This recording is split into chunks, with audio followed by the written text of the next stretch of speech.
ঈদুল আজহাকে সামনে রেখে পানি সম্পদ মন্ত্রী শহীদ উদ্দিন চৌধুরী অ্যানির ৩২ লাখ টাকা দিয়ে গরু কেনার খবর প্রকাশ্যে আসতেই সামাজিক যোগাযোগ মাধ্যমে শুরু হয়েছে ব্যাপক আলোচনা সমালোচনা। বিষয়টি নিয়ে সরব হয়েছে জাতীয় নাগরিক পার্টি এনসিপি। দলটির মুখ্য সংগঠক নাসিরউদ্দিন পাটোয়ারী ক্ষমতাসীনদের বিলাসবহুল জীবনযাপন ও সম্পদের উৎস নিয়ে প্রশ্ন তুলে কড়া সমালোচনা করেছেন। অন্যদিকে সমালোচনার জবাব দিয়েছেন মন্ত্রীর ছেলে সারিয়ান চৌধুরী।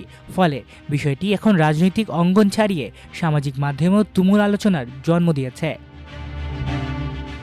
মঙ্গলবার এনসিপির দলীয় কার্যালয়ে আয়োজিত এক জরুরি সংবাদ সম্মেলনে নাসিরউদ্দিন পাটোয়ারী প্রশ্ন তোলেন, একজন মন্ত্রী বা প্রতিমন্ত্রীর বার্ষিক বেতন যদি ৪২ লাখ টাকার মতো হয় তাহলে সেখান থেকে ৩২ লাখ টাকা গরু কেনার পর পরিবারের অন্যান্য ব্যয় কিভাবে পরিচালিত হয় সেটি জনগণ জানতে চায়। তিনি বলেন, শুধু একটি গরু কেনা নয়, বরং এসব ব্যয়ের পেছনের অর্থের উৎস নিয়েই মানুষের মনে প্রশ্ন তৈরি হয়েছে। এরপর নিজের ফেসবুক পেজে দেয় এক দীর্ঘ পোস্টে আরও তীব্র ভাষায় ক্ষমতাসীনদের জীবনযাপন নিয়ে সমালোচনা করেন পাটোয়ারী। তিনি লেখেন, বাংলাদেশে মন্ত্রিত্ব হইল সোনার পাথরের বাটির মতো, ঘষা দিলেই কুরবানির পশু, ফ্ল্যাট, প্লট, জমিজমা, স্বর্ণ অলংকার, গাড়ি বাড়ি, রূপামুদ্রা, হীরা জহরতের ছড়াছড়ি। তার দাবি, অনেকেই নামে বেনামে বিপুল সম্পদের মালিক হয়েছেন এবং কেউ কেউ দেশে জায়গা না পেয়ে বিদেশে বাড়িও কিনছেন। মন্ত্রীদের সন্তানদের বিলাসী জীবনযাপন নিয়েও কটাক্ষ করেন এনসিপির এই নেতা। তিনি লেখেন, তাদের সন্তানদের দিকে তাকাইলে প্রিন্স উইলিয়ামও লজ্জা পায়। আয়ের উৎস নিয়ে প্রশ্ন করলে উত্তর আসে আব্বা। এমন মন্তব্য করে তিনি বর্তমান রাজনৈতিক সংস্কৃতিরও সমালোচনা করেন।